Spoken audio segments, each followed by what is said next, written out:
Hello, hello, je suis ravie de vous retrouver pour cette guidance Oracle Astro des Sagittaires et Ascendant Sagittaire pour le mois de décembre.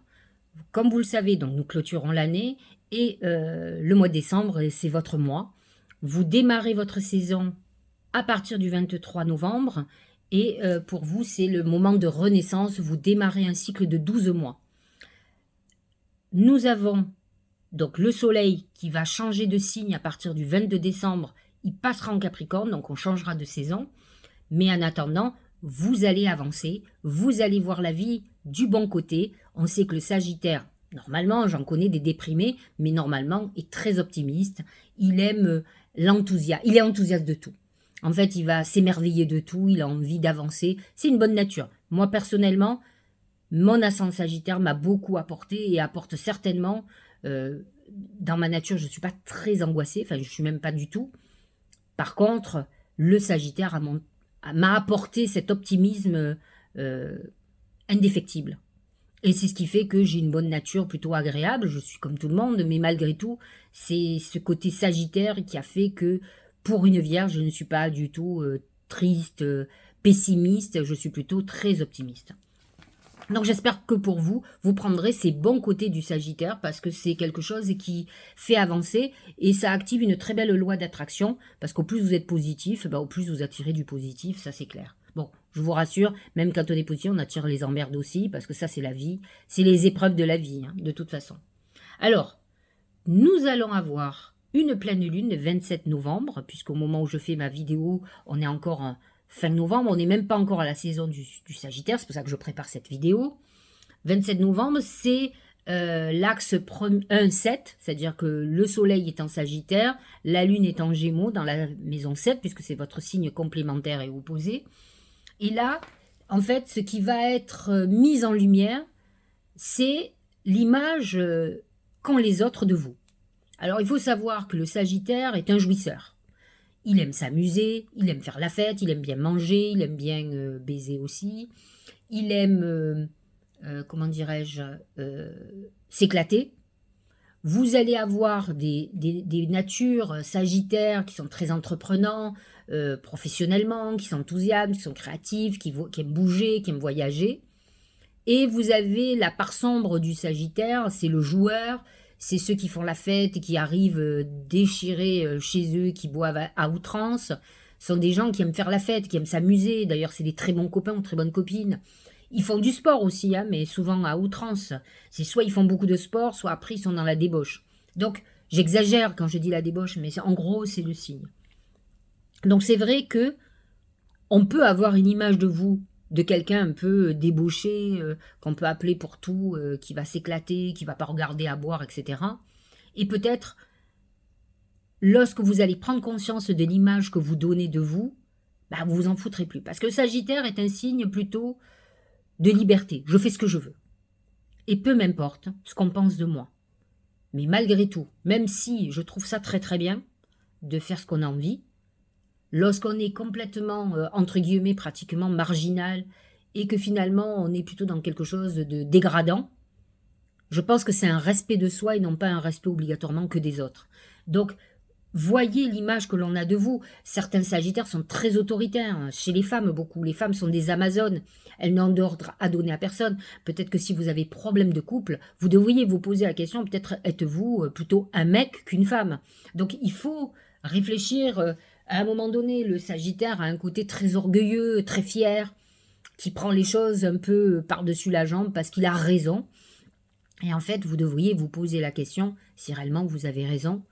Et si vous vous fâchez, si vous vous disputez, si vous voyez que ça bloque à certains moments, voyez vos travers, pas vos qualités, bien entendu, les qualités sont un acquis, mais peut-être que dans vos travers, peut-être avez-vous été trop excessif.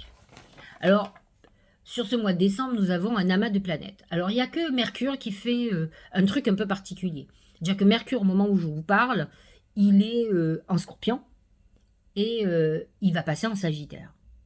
Et il va aller en Sagittaire jusqu'au 1er décembre. Au 1er décembre, le Mercure sera à 29 degrés déjà du Sagittaire. Donc, il va aller hyper vite sur le Sagittaire. Mais, donc, il va passer naturellement le 2 décembre jusqu'au 23, il va être en Capricorne. Et là, le 24 est rétrograde. Il rétrograde bien sûr en Capricorne. Et il va passer en Sagittaire. Il va passer en Sagittaire et il va redescendre en Sagittaire. Donc en fait, vous avez à partir du 24 décembre, il redescend en Sagittaire jusqu'à la fin du mois.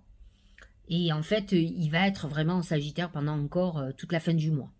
Donc, rétrogradation, c'est un moment où il peut y avoir des conflits, des discussions. Le thème peut être effectivement l'image qu'ont les autres de soi. Hein. Ça peut amener des conflits très importants, des quiproquos. À vous de voir pourquoi vous vivez ça, pourquoi vous voyez ça. Attention aux déplacements pendant cette époque. Bon, ça m'amuse parce que moi qui suis ascendant Sagittaire, lune en Sagittaire, je serai en plein voyage, puisque je pars le 30. Donc, effectivement, Mercure sera encore rétrograde. Mais peu m'importe. On verra bien ce qui se passera. Je suis tellement enthousiaste de partir que je m'en fous. On va dire ça comme ça. Mais en tout cas, c'est des moments où il faut faire attention à ne pas conduire de façon impulsive. On peut avoir des retards, des blocages, un certain nombre de choses, des quiproquos, j'allais dire, de communication intellectuelle. Là, ça sera en Sagittaire. Il peut y avoir des désaccords, encore une fois, sur les religions. Donc, c'est quand même un thème récurrent actuellement. Mars sera en Sagittaire tout le mois de décembre. Il sera de 4 degrés à 26 degrés. Donc là, ça vous amène une action très importante, une volonté, par exemple, de partir à l'étranger, d'apprendre une langue étrangère, de reprendre des études, de vous former, de créer certaines choses. Vous allez saisir les opportunités. Maintenant, vous pouvez aussi, pendant ce mois de décembre, avoir des montées de colère très importantes. On sait que le Sagittaire est dans l'excès et c'est un signe colérique. Donc, les grosses colères du Sagittaire font trembler les murs. Hein. Donc, ça peut être un moment où vous ayez du mal à vous contenir. Vénus va rentrer dans votre ciel, alors vraiment à la fin du mois, à partir du 30. Et donc, elle va vous séduire, elle va vous amener à vous intéresser à quelqu'un qui n'est pas en France ou qui est étranger ou étrangère, hein, bien entendu, qui n'est pas dans votre contexte, qui peut avoir une spiritualité, une religion différente. En tout cas, on va être ouvert à bouger. Or moi, Vénus qui rentre en Sagittaire juste au moment où je pars, c'est super. C'est une très bonne chose. Ça va compenser le Mercure rétrograde. Alors ensuite, donc je vous disais à partir du 22 décembre, le Soleil passe dans votre maison 2, qui est la maison du patrimoine, de l'argent que l'on gagne et de comment on l'investit. Donc dans le signe du Capricorne, il va rejoindre Mercure. Alors Mercure sera en Capricorne du 2 au 23 décembre. Et c'est un moment où, effectivement, vous pouvez gagner de l'argent, réfléchir comment en gagner, vous pouvez être tout à fait motivé.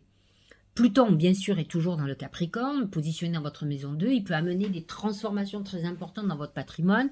Il peut y avoir un héritage. Hein.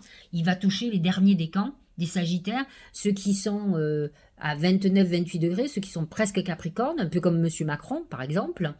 Et il va toucher aussi, donc lui, il va avoir quand même Pluton sur... ça va être, son Pluton va lui amener de transformations dans son patrimoine, dans certaines choses, donc peut-être un décès de famille.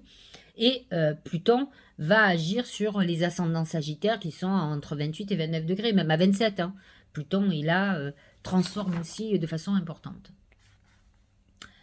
À partir, nous avons Saturne qui est en Poisson, dans votre maison 4, la maison du foyer. Saturne va vous mettre comment dirais-je, vous confronter à peut-être des choses au niveau familial qui n'étaient pas très claires. Des trahisons, des choses qui ont été faites en dessous. Donc Saturne, alors ça va toucher que les premiers décans, ceux qui sont du mois de novembre, les tout premiers. Donc ceux qui sont du 23, 24, 25 novembre, à peu près 26. Saturne va vous mettre dans une frustration peut-être familiale ou certains problèmes. Vous pouvez aussi vous occuper de quelqu'un qui est malade, qui a des problèmes psychologiques, neurologiques, ou quelqu'un qui a un handicap, ou quelqu'un qui est âgé. Donc Saturne va vous affronter, vous mettre... Il va limiter votre besoin de liberté. Ça, c'est un problème. Et c'est vrai que ça peut être une période un peu délicate. Neptune est déjà positionné dans votre maison 4 et peut amener, pour les derniers décans, en tout cas, ceux de 24-25 degrés, un certain nombre de fragilités au niveau familial. Peut-être avez-vous quelqu'un dans la famille qui a un souci de santé, qui a eu des addictions, qui a des problèmes et qui peuvent noircir la famille.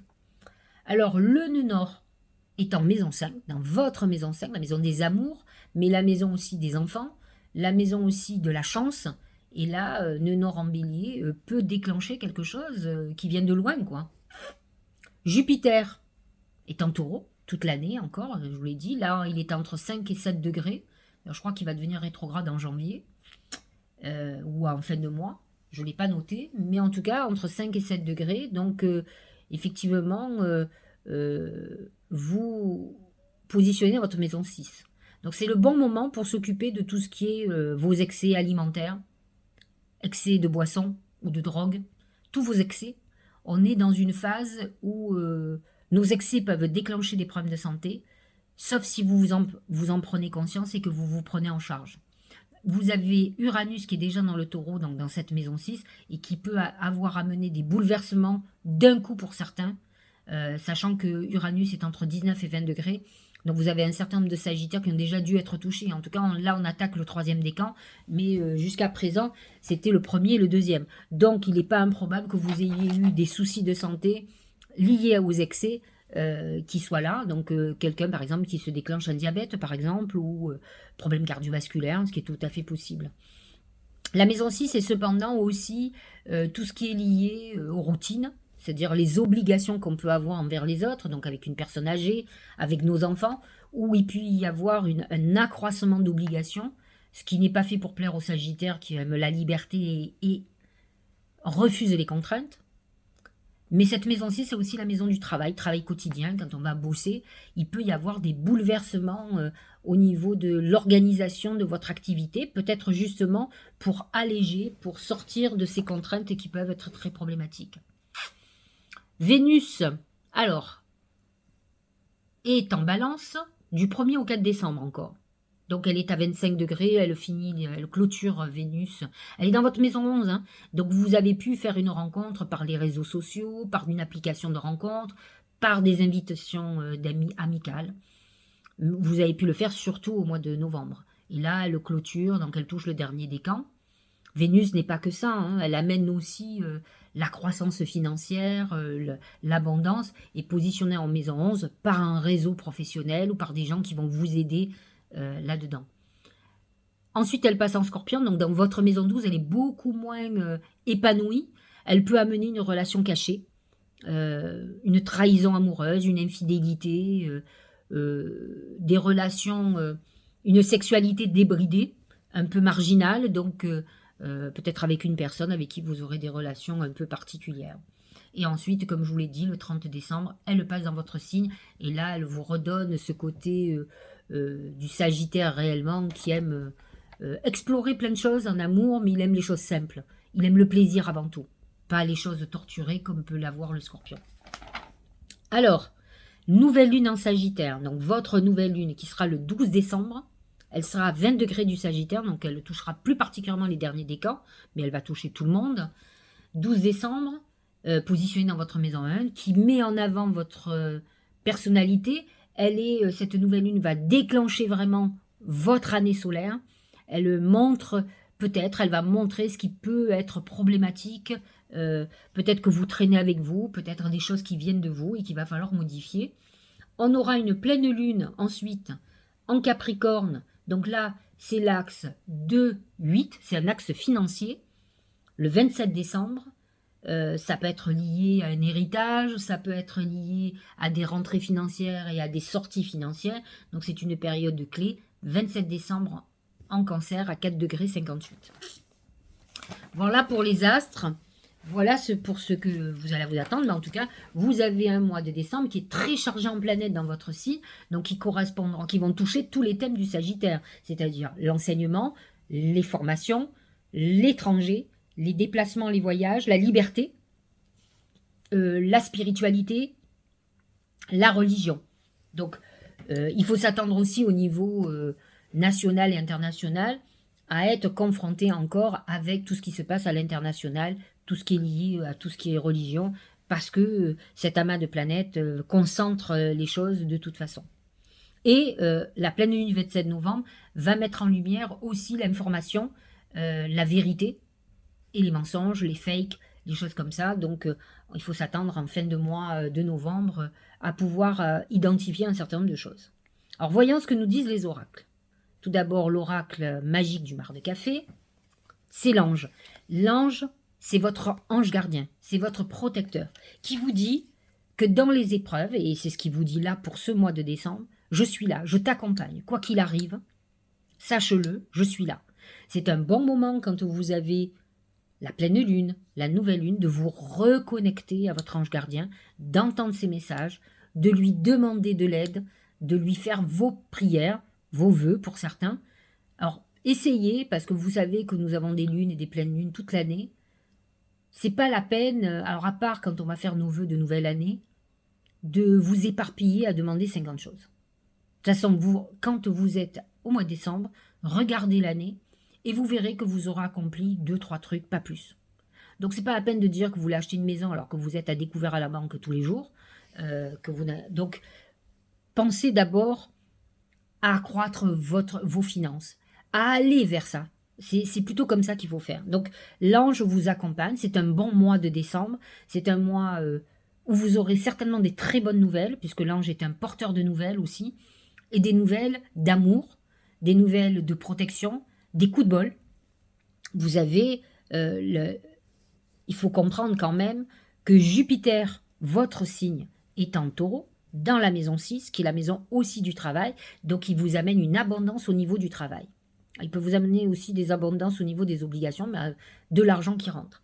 Et cet amas de planètes en Sagittaire va accroître votre chance naturelle. Donc, on est dans un mois chanceux. C'est un très bon mois. Regardez le deuxième oracle qui confirme ce que je viens de vous expliquer. C'est l'accroissement, partage, récompense, débordement, expansion. C'est tout le Sagittaire, c'est Jupiter. Épanouissement, encouragement, terrain fertile, abondance. Vous êtes dans un mois très fertile où vous allez rentrer de l'argent, vous allez avoir des coups de chance, vous allez avoir des opportunités. Regardez le troisième, la renaissance. C'est le moment de libérer votre joyau intérieur.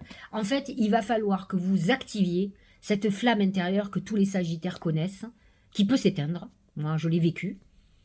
Je me suis battue pour qu'elle renaisse parce que même si je ne suis pas Sagittaire, j'ai quand même toutes mes planètes, mon soleil, etc. en maison 9 qui est la maison du Sagittaire. Je suis ascendant Sagittaire, j'ai la lune. Donc j'ai un côté Sagittaire très important. Et en fait, c'est cette flamme, cet enthousiasme, cette passion qui m'a toujours animée et qui fait que je me sens vivante. Et en fait, il va falloir que vous la réactiviez parce que c'est ça qui vous fera faire des miracles dans votre vie. C'est un atout qu'a le Sagittaire. Alors, bien d'autres signes sont passionnés, comme le lion, comme le bélier, et d'ailleurs, c'est ça qui les anime aussi. Hein. Mais le Sagittaire, en plus, il a une bonne étoile. À vous de retrouver cette bonne étoile, cet enthousiasme, de vous dire que de toute façon, vous pouvez avancer. Comme je l'ai expliqué, lorsqu'il y a un problème, il y a toujours une solution. C'est des énergies. Dans l'univers, tout est binaire. C'est le 0 et le 1. Tout est complémentaire. L'astrologie, votre complément, c'est le Gémeaux. Donc, à vous de comprendre, d'aller vers les solutions de vos problèmes pour pouvoir sortir peut-être d'un marasme et d'aller vers votre renaissance pour pouvoir libérer le terrain et justement faire cette loi d'attraction, de l'abondance, de la chance. Vous êtes dans la bonne phase pour le faire. Regardez le dernier message. Se reconnecter à soi. Ceci est une invitation à un temps de pause, un temps d'introspection, un temps pour toi, un temps avec toi, loin de tout, loin du bruit. Sagittaire peut être très bruyant, hein. Loin de la vie, mais proche de ton cœur et tout près de ton âme. Il est très important de vous retrouver, que vous soyez un égoïste éclairé, d'être recentré sur vous-même. Vous allez préparer votre année, là, une année entière, hein, jusqu'à l'année prochaine, jusqu'au mois de novembre-décembre 2024. Il est très important que vous preniez conscience comment vous voulez orienter cette année. Je pense que c'est primordial. Donc, allez vers ça. Réfléchissez et avec les autres oracles, les portes sont ouvertes. Hein. À vous de faire les bons choix et de ne pas vous laisser happer par le négatif, mais plutôt d'aller vers le positif. Le négatif, vous devez le régler, mais vous devez appeler le positif dans votre vie. Je vous l'ai dit, toutes les portes sont ouvertes. Avec l'amas de planètes que vous avez en Sagittaire, vous devriez avoir cette puissance créatrice très importante. Voilà, j'espère que cette guidance vous aura éclairé. En tout cas, je trouve que vous êtes gâtés et j'en suis ravie moi aussi puisque je suis ascendant Sagittaire. Et je vous embrasse, je vous souhaite une bonne fin d'année.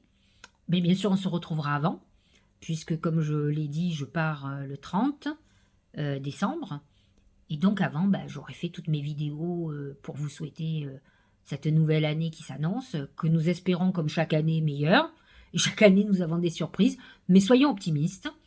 N'oubliez pas que vous avez chacun votre destinée.